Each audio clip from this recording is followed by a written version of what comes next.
Hi, everybody. I'm Matt. And I'm Dean. Welcome to another episode of The Real DMV, your backstage pass to all things film related in the D.C., Maryland, and Virginia area. Well done, right? I got it on the first try this time. Well, it's a fantastic episode coming up where there's a whole bunch of bloopers of that. So I'm looking forward to releasing that and making fun of you for it. Excellent. Yeah, fantastic. All right, so listen, here's what I put out here. Friend of ours, Gary Mason, that we've done some work with before. I don't think you've met Gary. Gary's a DMV. I don't think he's a DMV native, but he was here for several decades. He was in the military, then civilian life. He still worked for the military and then decided one day to become an actor. I met him on a set. He decided to write a book. It's called The Actor's Playbook, Strategies for Success. And it's based on his experiences in the industry. So shout out to Gary for writing this book. It's available on Kindle. Was available on March 1st. What's today? March 3rd now. So time is passing by. But pick that up on Amazon Kindle. Let them know how you feel about it. Leave a review. Tell them I sent you. Now, he's down in South Carolina, right? He's down in South Carolina, yeah. So he's running the Charleston Actors Hub.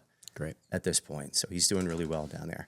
Okay, so normally we do a couple minutes of banter, but I don't want to take too much time. I want to get into this because this whole thing, and we were telling our next guest, this whole thing has been an infomercial for Capital Coaching. You know her, you love her. It's Katie Killacky. Finally, after sending a bunch of texts and her sending me texts, she'd say things like, "Who is this?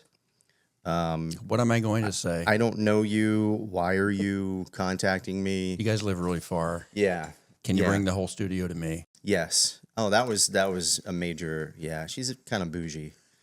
But we love her anyway. I'm so glad you said it and not me. Oh, well, I'll take the hit on that one. But you've seen her in shows such as Dopesick, Swagger, House of Cards, Mindhunter, Homeland, the one and only Katie Killacky. Let's, there we go. Hi, studio guys. audience. Hey. Can you hear the studio audience there? I did. I All loved right, it. perfect. Sound effects and everything. Well, Katie, so we have been trying to get you on here for so long. I know. And it's not for lack of wanting to come at all. No, you guys are great. It's so thank you for being so patient with Yeah, me. we're I'm just awesome glad to be people. here I don't know why you now. wouldn't. Well, Katie is a busy You person, to be are. fair. She's very busy. Not just Yes. her own Yes, I'm career, joking but with her that. children's career. And Let's be honest. It's because Well, I don't yes. drive. I don't drive. I don't leave my bougie basement. And You my outed college- yourself. we bougie basement. Yeah. We are With about. a- She's the opposite of bougie, but Yeah. we are about 40 minutes away from Yeah, here. but So. you guys drive to me weekly, and We you're do, all but- very, very busy. So, But it's worth it. well, It's absolutely worth it. I love having you. And you're paying me to say that, so I'm Mm-hmm. saying it's worth it. So here's what we're going to start out with, just to kind of get things going, because we like to do a little game. I do 2 truths and a lie. Do you have 2 lies and a truth? I'm not ready for them, but I'll make some up on the fly. Okay, make them up. Why Yeah. not? Who's going to know? Except everybody after you say them. So here we go. All right, Katie, 2 truths and a lie. In addition to being an actress, you've been a stand-up comic in LA. You're originally from Chicago, right? Think before you answer on this one. It is an honor and a pleasure having me in class. And I'm supposed to say what The lie is. that I'm originally from Chicago. Is that the lie? Yeah, Let's get into that. I'm from Because down- I hear a lot about Chicago. I'm just kidding. I'm from Downers Grove, which is right outside. But Okay. the other 2 were truths. Well, then are all 3 True. Okay. All 3 All are right, true. well, one has to be a lie. It so is I'm a just gonna, pleasure having you in class. See, you heard it here first. I See? love it. Again, paid. Let's take a moment for our advertisers. You pay very good money. CapitalCoaching.com. CapitalCoachingStudios.com. It's I'm CapitalCoachingStudios.com. We're going to put the link, by the way, in the description. It's hard to remember because, again, it's out of my house. It's one room. It's not necessarily like a True. studio. But when it started, I had big ideas, big thoughts about expanding. So I wanted It's to plan kind of like ahead. this. Yeah, We're exactly. trying to do something similar. And by the way, we have stolen your wall The gray wall. idea, the gray wall. Hey, that This is. looks good on camera. It does. It's a gray. The photographic gray. It's perfect. Everyone looks good in it. But we did cover the LA portion, right? So somehow you got from Chicago to LA. Yes. I want to take a step back. We're going to talk more about the coaching angle with you. We're going to talk a little about self-tapes, a little about resumes, a little about everything Yeah. that we can think of Virginia in Production 45 Alliance. If we minutes. get all, we have so many topics, I don't know how we can get to them all. But that's why we're going to have her back like 19 times. A million times, yeah. But it. we'll And I will start with come. this. Yeah, we'll see you in 10 years. and it'll be fantastic. But you started somewhere. Yes. We talk a lot on this podcast about how you have to start somewhere Yeah. with self-tapes, with acting, with coaching. Where do you go? Who do you go to? Do you have a mentor? That sort of thing. You have an agent manager. What's the difference? What's the difference? When you began your foray, as it were, into acting, what was the seed? Well, I had always wanted to be an actor. So I got my bachelor's in theater from the University of Illinois, Champaign-Urbana. And then I moved right out to LA. And, you know, always knew I wanted to do film and TV, but my parents were pretty insistent on like the college degree. And I was pretty insistent that I wanted to just like move to LA and be a star. And that went horribly for a lot of reasons. The 10 years that I spent in LA were really a tough 10 years. It was not really a place for me to, I think, grow as an artist. I was not focused on craft. And a lot of my teaching still to this day is, you know, I think I had this mindset of like network and it's who you know and just, you know, waiting like to be discovered. And it really made me a very lazy, unaccountable actor. And while I had some like success, just honestly by a lot of luck, I don't think that LA was where I was meant to like plant and grow. So I ended up moving back to Chicago and I got into casting. And then that is really what changed everything for me. So you see the casting side of things and the acting side of things. Yeah. So many people are on maybe one side or the other, but you can see it from both perspectives. Yeah. Oh yeah, for sure. I mean, being in casting, it took probably like 6 days for me to go, oh my gosh, why didn't anybody tell me this stuff in all of theater school and all of like running around LA? Because it's not like I didn't succeed in LA because I didn't have opportunity or I never got in the right doors. I had a lot of opportunity, but I just wasn't ready for it. And I didn't understand that transition that, I don't know, some people either pay closer attention, they find the right teacher, or they just have a knack for the medium. I didn't. So it was observing for like 2 years in a casting room. Some really incredible actors. I had Carrie Coon used to come in for auditions all the time. I don't know if you're familiar with her work, but if you're not, you should be, because I'm sure she'll have like an Academy Award in the next. I am. Yes. Okay. So she's, you know, look her up. You'll know her, but she's on Gilded Age currently. And she was just in the new White Lotus that came out. But so she used to come in all the time. Just like watching actors like her is when I started developing a curriculum and started to go into teaching because I was like, I could have used this information. But you kept your passion for acting. You said you were lazy. I don't believe that. It was probably more what the environment made you complacent out there. And then I guess before you answer that, Yeah. did the DMV area as an actor make you more hungry or make you more determined because it's a tougher environment to find gigs in? No, it was really accidental. I had moved back to Chicago thinking this is where I wanted to plant myself. And I actually didn't even know if I was going to try acting again. I really was interested in teaching acting. And then I met my husband in Chicago. He was in Chicago for work. And that is how I ended up in the DMV. Got it. And so when I moved here, I was like, okay, well, I was, I got pregnant and I was like, I guess I will be a mom and I don't know, maybe I'll like get into retail again or manage a store. Maybe I'll be a preschool teacher. There were just all these, you know, I really didn't know. And then just started Googling and figuring out what was going on in the area, went to an audition and booked it. And I was like, wow, okay, maybe all this stuff I've been learning and now wanting to teach is really useful. And then I went to another audition for House of Cards, which had been like my first theatrical audition in maybe 15 years, and then booked that. And I was like, I think I've really like been learning by osmosis for the past, 5 years. And from there I started teaching and sort of, here we are. Yeah, but you have a natural ability to, like that. I'm going to try that again. What is that? Ability. Ability. I'm making words up Yeah. now because I can. Abilities you're are welcome. important.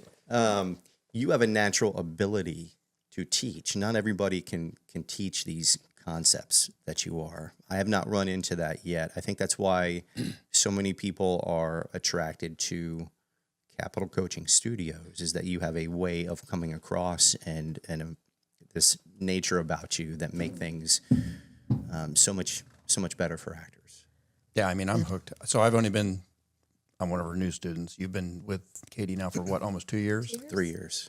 3 years. Okay. Has it been 3 years? It's been 3. 3 years. I've been with for Jeepers. 3 months. Does it seem like forever? It feels like you should be so much better at this point. I'm kidding. Yeah, that's true. That's a separate show. That's a Maybe my humor doesn't carry I'm gonna head over out. That's a on a B-roll. podcast. I'm done. I need to save that for the on-camera. I'm gonna go over here with our production I'm just so assistant. glad you said it. I try to be honest. Nothing if not honest.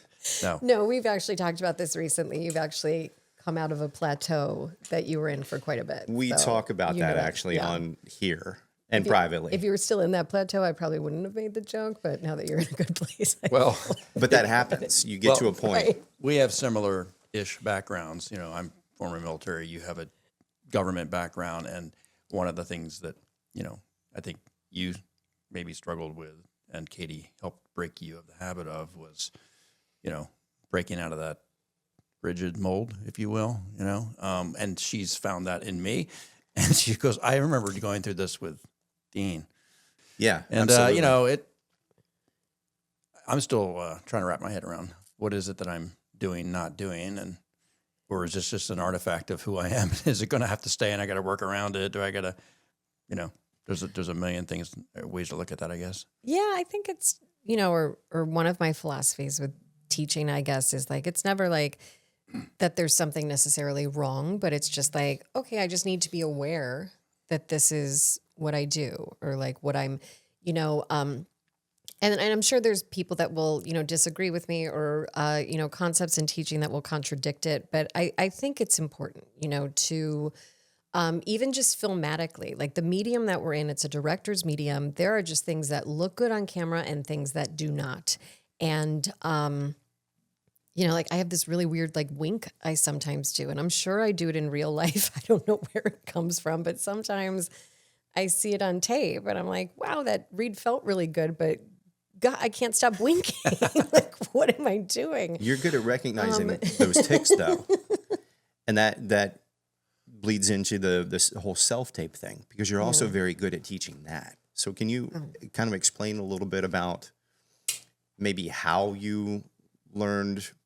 I mean, you do it really well. So how do you teach an actor to self-tape? What about the lighting? What about the environment? You're very good at reminding me I need to use my environment. At the end, actors are not camera operators and sound operators. So there's an art to it, but And nor am I. I think you've both seen me in class, like call my husband down, like, can you fix my camera? Because I don't know.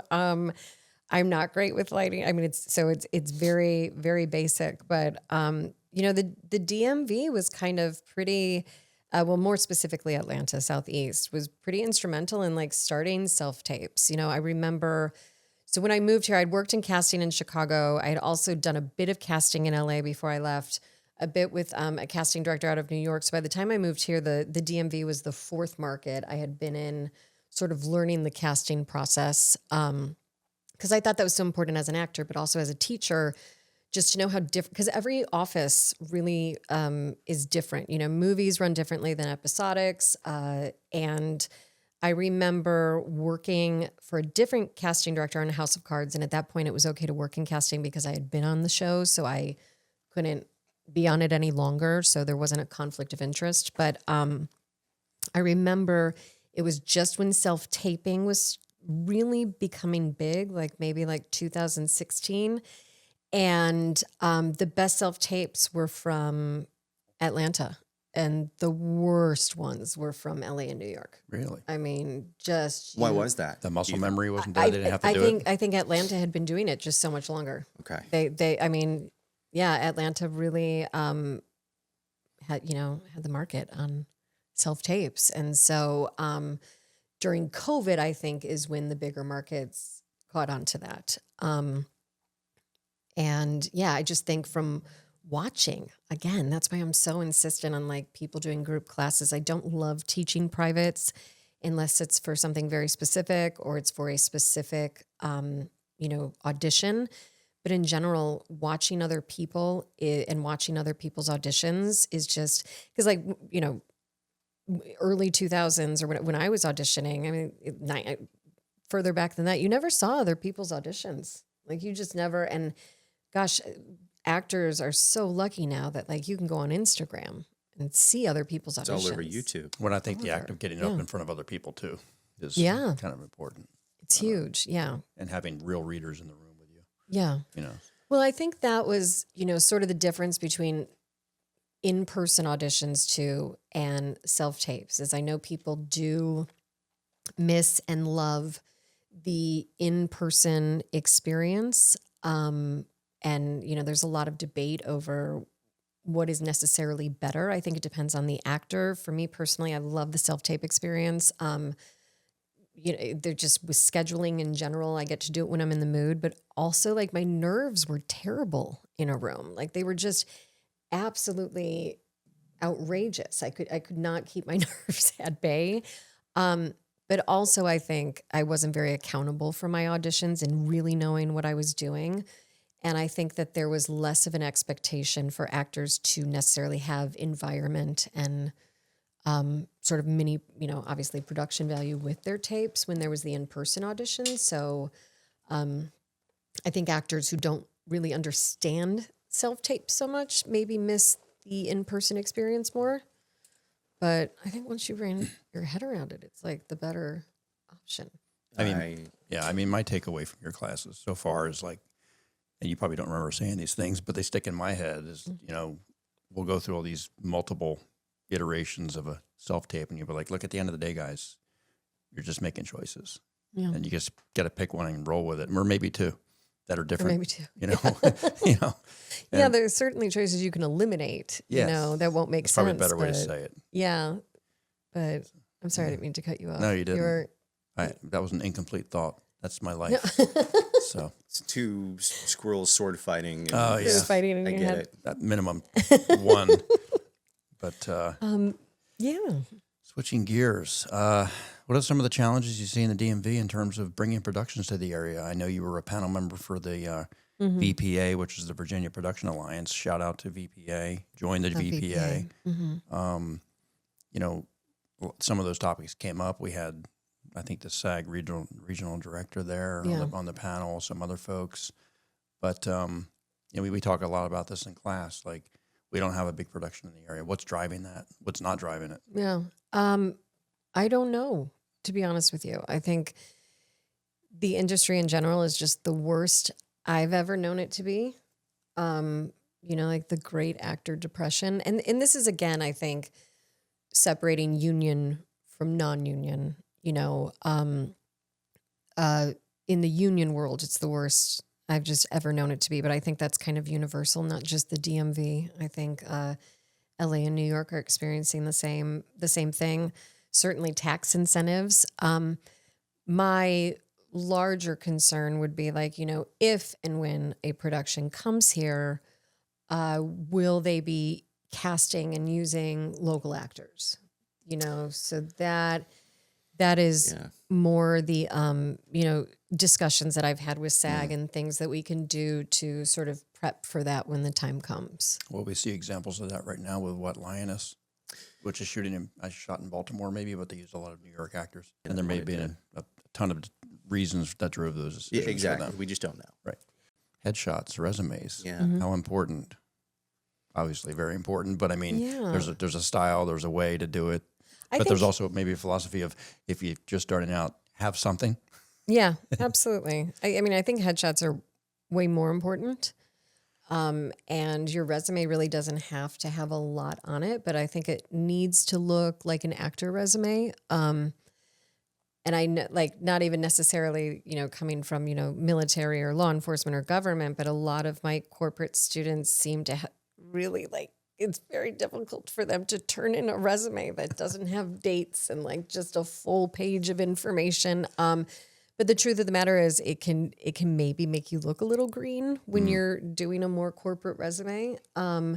So really, like, just the simplest of resumes, even if it has like one credit on it and your listing, your training that you're currently, training. I know should we put background on a resume? Should we put not? I think in LA and New York, you certainly wouldn't want background on your resume, but I think for here, it's different that you putting background on your resume, I think for a local casting director here lets them know, okay, this person has been on a set before and hasn't gotten fired. So that's great. That's good. Like that's very helpful information if you don't have a lot of other things on your resume.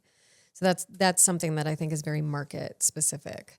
But the headshots are everything, but I do think until like what you're doing just a little bit, you don't need to invest a ton of money in it. I mean, that's where I'm at in my career right now. Just don't get fired.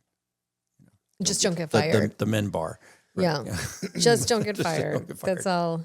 Well, I mean, because reputation's everything in this area too. Everybody knows everybody. It doesn't take a lot to get fired. Or if you do, the word to get out. it. I mean, the pendulum's going to swing in that area, and it's going to be you got to pull it back somehow. Yeah. People listen, people hear, people talk. Yeah. Talk. We've Is also, there gossip? I'm sure there is. I want Maybe that gossip. Well, you give us a lot of that in the class. We won't go into it here. Well, I always, who was I talking to the other day? I'm like, I'm sure there's like student gossip, like capital coaching gossip, and I've never been like privy to it, and I don't ever want to be, but I wish someone was go on Reddit. Really? No. Oh, okay. I got really nervous. You're a good actor. That was, can you write that down to me? I'm going to put that on my website. That away. Yeah. That was really convincing. I'm surprised. Yeah. His head just got bigger. But I do hope someone's keeping a journal, because when I retire, I want to be like, all right, what was going on behind the scenes? What was the drama? Who dated who didn't like who? You have to write a book. Oh, at some point at some point. Yeah. Because you have a vast array of knowledge that you can, with which to write any number of books and put them out there. Well, she talking about her in the third person. She has opinions about just about everything, and I think, and she's not going to be shy. Katie to is tell you amazing if you haven't met her. I got opinions. Yeah. Sure. I mean, I got opinions. I've never had a question to ask you. You're like, I don't have any thoughts on that. You're like, no, don't do that. That's stupid. Well, there's always like, and I do try to be very careful of saying like, this is my opinion as like an actor, like as a fellow actor. Because I think, again, I'm in the trenches with you guys. Like, I'm still trying to figure things out. It's such a collaborative experience. And I just think for any teacher really to come in as though they are like all knowing and, this sort of like guru mentality with teachers, I think is just unhealthy for an actor. And, but I do have like thoughts of like, that's something I would never do. I understand why someone might do that or why someone would tell you to do that. But, sometimes I just want to let you know, it's not my jam. Well, for somebody starting out, that's super important, like to get some kind of cardinal direction on, what not to do or avoid. Or sometimes I'm like, well, go ahead, like do it. You're not don't give anybody any money and like make sure you're not, taking your top off, but like, do it, find out for yourself, Well, that's the business. I'm game if anybody needs a nip. Nobody needs to see it, but $20 is $20. Yeah, but you touched on something like the money piece and all that stuff. I mean, it's not just acting that you're getting out of the acting class. You're getting the fundamentals of the business. Right. How do you? It's a show business. How do you self-manage? How do you? It's all the business stuff. Agents, managers. It's and what's the difference between the two? That's a good segue because you brought it up earlier, and Yeah. I mean, Yeah, Katie's what's been the a good source of difference? information on And there's that. like blurred lines on some of these. Yeah. Where we just Yeah. don't know what that person is. Right. Yeah, that's very true. That's the double dipping in this market, and I mean, actually, probably in any market it happens, but it just doesn't float to the surface, I think, as much. But that's something that certainly frustrates me about our area.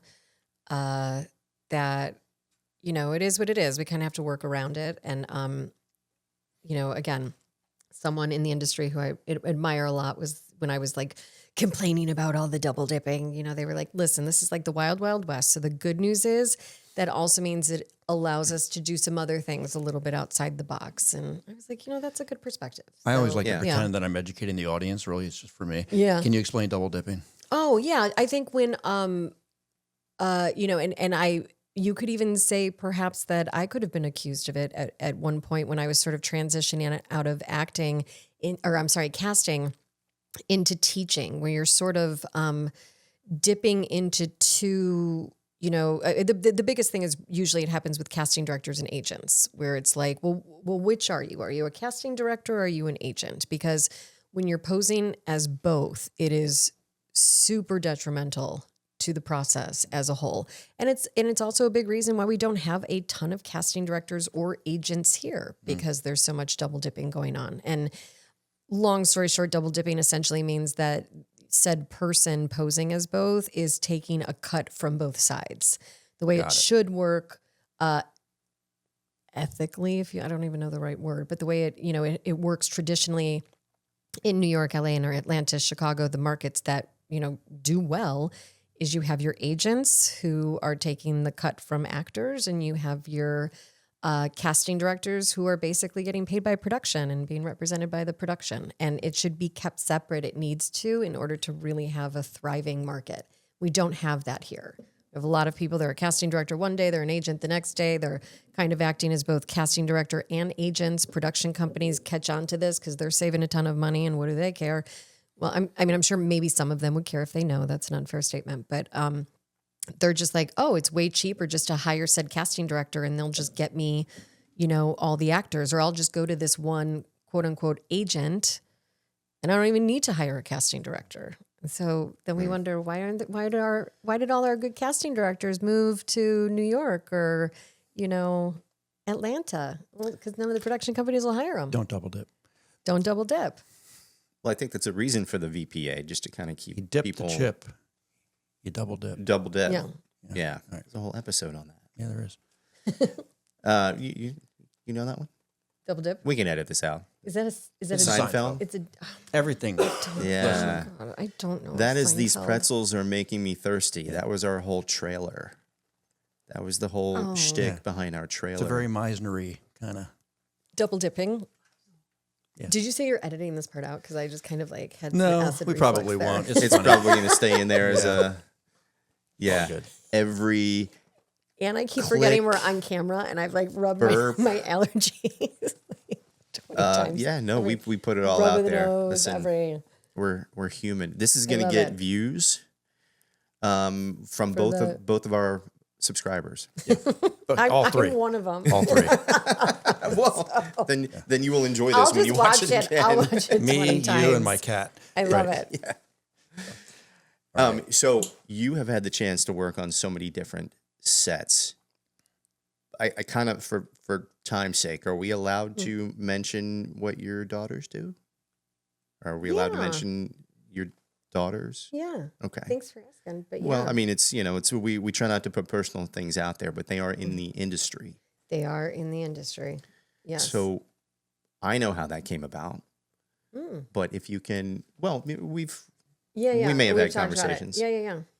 But for the uninitiated, you have two daughters that just happen to be on some shows that people might know. And how did that come about? Yeah, that came about during COVID. For the most part, I mean, they were. They'd always kind of been around it, and I'm trying to remember if Dopesick came before COVID or after. But essentially, during COVID, I was homeschooling them. They were pretty little, and of course, I was like, I don't know how to homeschool. Like, what? They were preschool and first grade, and so I started pulling scripts to practice reading and grammar, writing. They were writing scripts. I had, the older one in like a screenwriting class. And I would bring them down in the basement and we would just like spend time together. And it became like, Mommy, we want to do I think it just became like a really bonding thing with all of us. And then I kind of noticed, oh my gosh, they're getting kind of good. They're kind of getting good. And so I reached out to my agent at the time. It was just like a side conversation. I think it was, I said, hey, just, FYI, I have 2 little kids. If, you're ever, needing that. Yeah, and I can't remember if they'd already done Dopesick. That was like kind of a quick audition or not. What year was that? Sorry, this is the part you should edit out. Was it during? It was because were we we were wearing masks? a lot of masks. Yeah, it was take them off So very then it was quickly. okay. Yeah. Okay. So that is when it started. So and things just kind of developed from there. And I think really like reinstilled in me, like with teaching, like here are these kids that had like, and certainly for me, like no hopes and dreams of like being child stars or actors at all. It was purely just for the love of it and like the learning and the 2 years of practice that they put into it. Suddenly they just started booking like crazy. Yeah, no doubt. And what's convenient for them is the idea that they have the opportunity to work, because I had worked with, I think both of them in different scenes, just so that they have that ability to act with an adult and learn that thing. But it's really interesting to be able to watch them in these scenes and then go over for class. Yeah. And they're running around like they're kids. They're kids. Right? But just not a care in the world. I mean, maybe things mean a little bit more to us as actors when you go, oh my gosh, I did that. But they're probably, 5 minutes later, they're just outside playing. They're outside playing. Even thinking about it. I feel like maybe you had helped. Maggie had like, one of the biggest things she got. It was a series regular for this show on FX. We ended up going to Italy and yes, that was it. Yeah. Yeah, and Germany for it. Strike killed that show. But the way we prepped her for that callback, we had a good amount of time. I think like a whole week, and every day I had a different friend just Zoom with her. To run the audition, to the point that by like the 4th day, she was like, again? And I was like, hey, so by the time she actually got to the callback, she was like, again? You just need me to do it again? As opposed to spending the week getting worked up, like what's going to happen? It was just such a routine for her. And I really believe like when you get to set or in your auditions, it needs to become just another errand in your day. I got to pick up the dry cleaning and I got to, run to the store, I got to pick up the kids. I got to, do this audition and then I have to, cook dinner. Because the more we like put everything aside and go, I have this audition, nobody call me, nobody talk to me, like laying everything out. Yeah. And putting such high stakes on it, the less we're sort of like living the life of that person who does not have that perspective, Yeah. But that's what makes you a great teacher, because you have that. You're able to articulate things like that makes sense, as opposed to don't do it that way. Why are you doing it that way? You actually take the time to explain the nuances. I've had some days like that. Well, I mean, like, some days are always better than others for everybody. I want to circle back to Thank you Dopesick. for that. You had a role on Dopesick where you played a nurse. You were hawking the Motrin, I think. did. No, you were hawking the drug. Yeah. But you talked, and this is a testament to even coaches need coaching, right? You said that I'd like you to talk about that experience, because you went in with one approach. I screwed the and pooch, it was basically. not, so tell us that story, if you will. It was just, well, first of all, it was like a little bit of a weird experience because the gentleman I was in the scene with was, again, one of my favorite actors from Chicago who, a lot of my teaching was based on watching him audition and the brilliance of him. He was just like John Hugenocker. I just loved him in the room, loved him as a person. So then to be in a scene with him, I just felt like really I was out of my league there. So I was already feeling that. They had had a horrible day on set. I think they'd been in some coal mine for like 12 hours. They were running really far behind. It was like the 11th hour. And the director was like so nice, but you could tell I was just not giving him what he needed. There was a lot of, is that what you're doing? Okay. I I don't think he's loving this. And so I was like, you know what you're doing, Katie. So I just switched, something we talk about in class, like the energy and the elements. I was like, okay, so this is the energy I've been using here. We're clearly not communicating. So I'm just going to switch the energy because I have nothing to lose. And as soon as I did that, he was like, that's it. That's the scene. And I was like, phew, thank goodness. But also like, that was rough. And that's where it's good to have, training to know how to shake out of that. You can't please all the people all the time. And this is what we talk about in class with like, you have to bring options, If I just kept doing the same thing over and over again, that's insanity. But he wasn't being explicit about what you were doing wrong or what he didn't like. Yeah, you just had to bring something different. Maybe he couldn't place it. And also like, that's not always his or her, whoever it's not always their job, right? To like necessarily tell you to, they say do something else that's not working. And then that's your job to go, okay, not take offense to it and be able to switch it. That's why we train. Yeah. Yeah. Well, you do really well with the energies and elements, which if you're a self-taught actor, I'm sure there are actors that are self-taught and you can read a lot of books and that sort of thing. But if you don't learn things like energies and elements and put things into practice, I just feel like that was a harder road for me when I first started until I found you. Again, capitalcoachingstudios.com.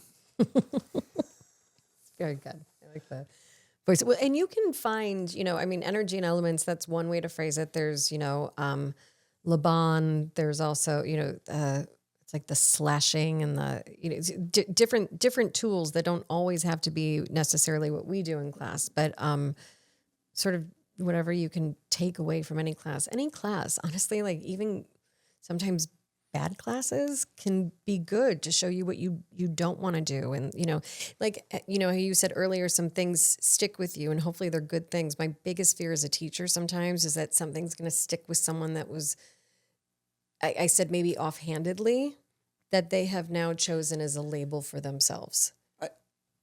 No, I get that. And it's funny because I mentioned to Dean the other day, I said, look, everything we do in class is just tools for our kit bag. And they help us with the self-tapes. But at the end of the day, you're alone and unafraid. You're on the set. You got the role. And all you have left is the tools that you learned in class. And, Katie's voice in your head going, hey, remember what I told you about?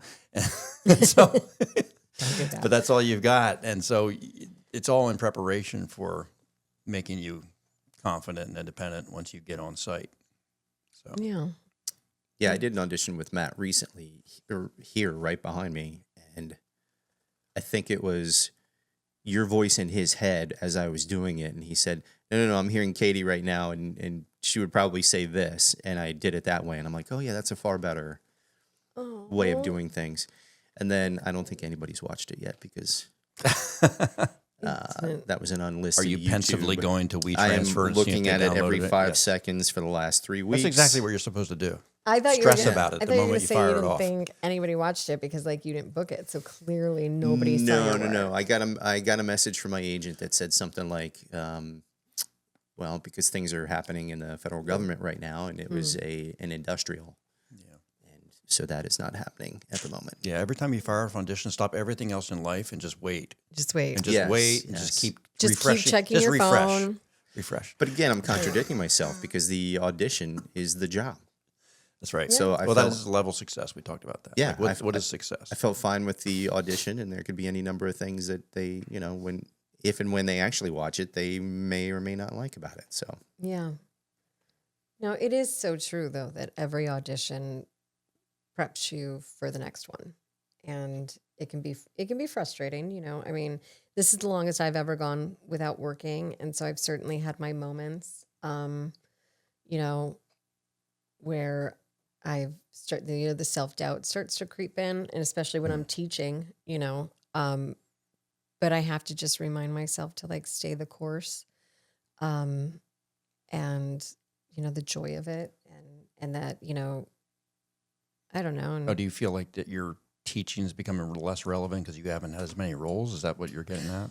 Well, because you're not as fresh from. Yeah, I think every actor is feeling after this, specifically to the union world, and I've always had the mindset that I would rather work, 2 union jobs a year, then 200, non-union jobs right now for the place I'm at in my life. And just also because I don't rely on acting to make a living.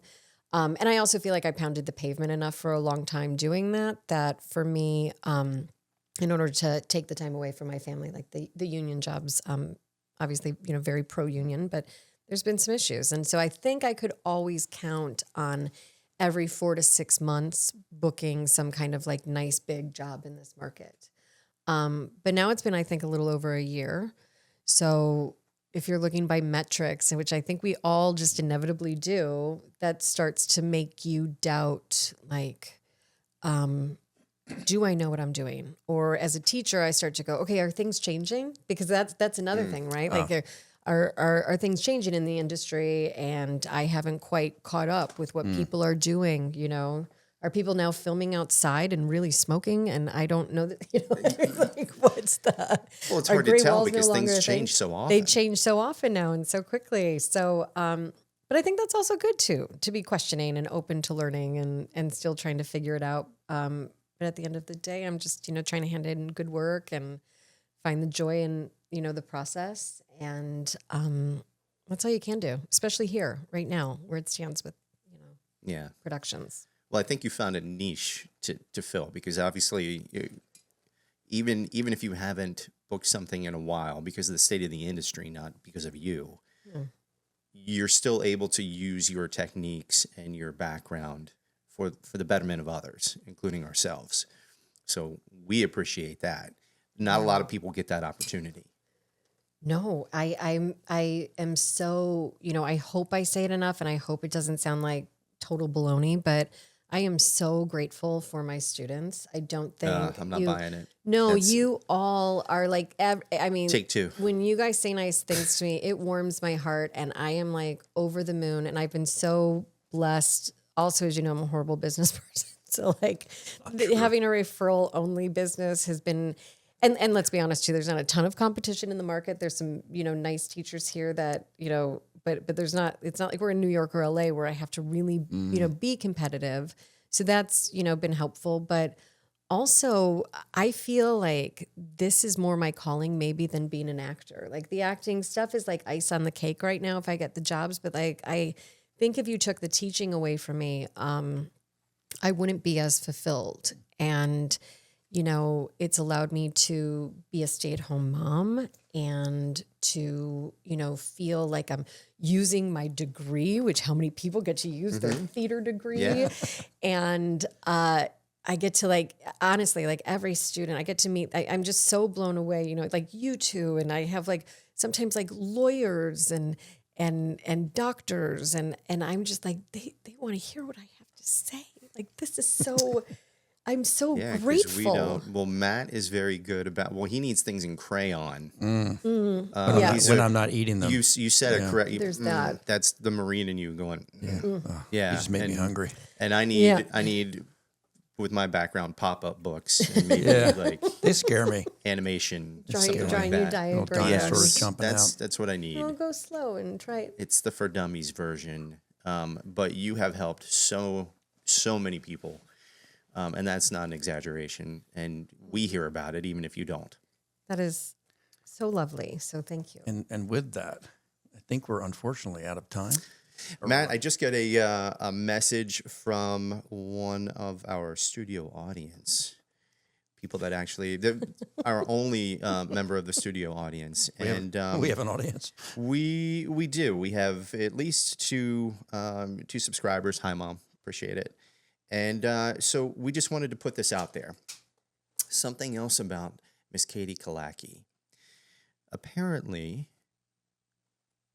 we'll add this to the two truths and a lie.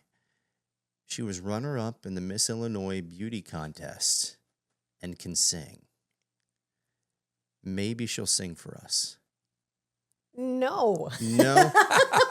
Will not. That's a whole other podcast. Well, there's more. I just told you but I was wait, nervous. there's more. She was the first runner-up to Miss Illinois and Miss Southern California in the Miss California beauty pageant. That I believe. Are you in The touch singing with part? my dad? Because only my dad talks about me like this. She was the Chicago Rose of Tralee in Ireland's World Talent Contest. And she was also Miss East Illinois and a couple of other local contests. So can you, Why? Katie, can you elaborate? We just ruined her entire experience. Everything was fine up until I this was point. fine. I was out of here. I was like, that was great. And now I'm sweating. I love especially the part about the Rose of Tralee, because having traveled to Ireland last year, I learned all about That was pretty fun. Did you Yeah. let her know that we're actually live? We're streaming right now. We No, we're not. are That- streaming to both You're of our streaming. yes. All Yeah. two of our audience. Well, that pageant What say experience you? was to, a shortcut to trying to be famous, probably. I mean, It would have been better spent being in acting classes then. But it did pay for my college. okay. So I will say that. It paid for my college. college. It paid for college. And I had Wait, a which blast. part? All of that? Everything is the Rose of Tralee was more like that was just incredible, but it did pay for my whole family to go to Ireland, and we traveled Ireland for 3 weeks. It was a really found our ancestors. It was awesome. It was great. Oh, so Yeah. you still have your people are still back there. Well, you're You said really you people? talking about this. You people. We're talking my I'm talking about my people, too. My people are in Ireland. We I was on Ireland's TV. And I had mentioned that we don't really have, ancestors that we know of. And just based on my last name, a bunch of Killackys had dropped off family trees at our hotel the next day for us to go through. That's pretty So it was awesome. pretty incredible for my dad. Yeah. We are from Cork, and I have no idea who's still over there. Oh. No Well, see, clue. You'll have Well, we to have St. become Paddy's the Day Rose coming of up. Tralee. I will. Yeah, Can we I will. become the Rose of Tralee? I think you may have aged out. It's 2025. You may have aged out, though. I don't know that they're gonna. I think you have to be under 25. I'll shave. I think. Okay, That'll do it. Yeah, we'll that'll see. do it. I mean, I don't know that they're checking ID. I'll So, shave and dye my hair. there we go. Well, Sluncha. you heard it here first, and you might hear it here again. We might just bring this up in every podcast because this has been fantastic. Maybe I'll See, wear we my got- crown and thanks my to our- sash next time. Associate producer over here for Yeah, thank you for that. We eked out 2 episodes from her. We got a twofer. I love it. it is. So stay This time. tuned for the next 20 episodes with Katie Killacky of I will Capital come back Coaching anytime. Studios. We can bring this all to your house. So we've love covered it. capitalcoachingstudios.com, but where else can people find you? Are you on the socials? Are you on? It's like my house. I'm just kidding. Give your address, if you No, will. yes. Personal phone number. Where can they find you?